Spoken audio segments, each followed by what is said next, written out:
മാലിന്യമുക്തം നവകേരളം ജനകീയ ക്യാമ്പയിന്റെ ഭാഗമായി പഞ്ചായത്ത് തല സാങ്കേതിക സമിതി സംഘാടക സമിതി സംയുക്ത യോഗം നെന്മാറ പഞ്ചായത്തിൽ ചേർന്നു. പഞ്ചായത്ത് പ്രസിഡന്റ് പ്രഭിത ജയൻ ഉദ്ഘാടനം ചെയ്തു. മാലിന്യങ്ങൾ അടഞ്ഞുകൂടുകയോ മറ്റുള്ള വഴിക്ക് നമ്മൾ ഗതിമാറി ഒഴുകുകയോ ചെയ്യുകയാണെങ്കിൽ അതിനെ നേർ രീതിയിലേക്ക് ആക്കിയിട്ട് നമ്മളുടെ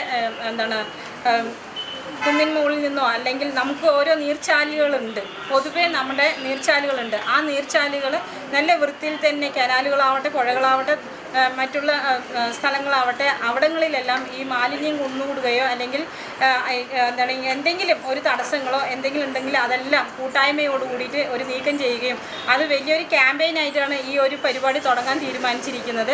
നമുക്ക് ഇപ്പം 17-ാം തീയതി അല്ലെങ്കിൽ ഒരു 16-ാം തീയതിയോ മുന്നോടിയായിട്ട് നടത്തണം എന്നാണ് പറഞ്ഞിരിക്കുന്നത്. ആ മുന്നോടിയായിട്ട് നമുക്കൊരു 16-ാം തീയതി തുടങ്ങുകയാണെങ്കിൽ എല്ലാവരും ഒരുമിച്ച് പങ്കെടുത്തിട്ട് വേണം ഈ ഒരു പരിപാടി വൻ വിജയമാക്കി മാറ്റി തീർക്കേണ്ടത്. വൈസ് പ്രസിഡന്റ് സി പ്രകാശൻ അധ്യക്ഷനായി. സ്റ്റാൻഡിംഗ് കമ്മിറ്റി ചെയർമാൻ മോഹനൻ സ്വാഗതവും അസിസ്റ്റന്റ് സെക്രട്ടറി നന്ദിയും പറഞ്ഞു. ഇതുവരെ പഞ്ചായത്തിൽ നടപ്പിലാക്കിയ പ്രവർത്തനങ്ങളും ലക്ഷ്യങ്ങളും ക്യാമ്പയിനിൽ സെക്രട്ടറി ഹക്കീം വിശദീകരിച്ചു. തുടർന്ന് മാലിന്യ സംസ്കരണ പ്രവർത്തനങ്ങൾ നടപ്പിലാക്കിയതിലെ വിടവുകളും ഇനി ഞാൻ ഒഴുകട്ടെ 3-ാം ഘട്ടം നടപ്പിലാക്കുന്നതിന്റെ വിവിധ മാർഗങ്ങളും നവകേരളം കർമ്മപദ്ധതി റിസോഴ്സ് പേഴ്സൺ SV പ്രേംദാസ് വിശദീകരിച്ചു.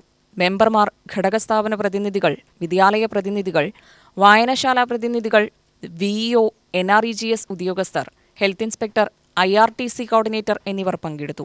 ഡിസംബറിൽ വിവിധ വാർഡുകളിൽ പുഴയും നീർച്ചാലുകളും വൃത്തിയാക്കാനും അതിനു മുൻപ് വാർഡ് മെമ്പറുടെ നേതൃത്വത്തിൽ പ്രാദേശിക യോഗങ്ങൾ നടത്താനും വരുന്ന ഭരണസമിതി യോഗത്തിൽ വ്യക്തമായ പദ്ധതികൾ ആസൂത്രണം ചെയ്യാനും തീരുമാനിച്ചതായി പഞ്ചായത്ത് പ്രസിഡന്റ് അറിയിച്ചു.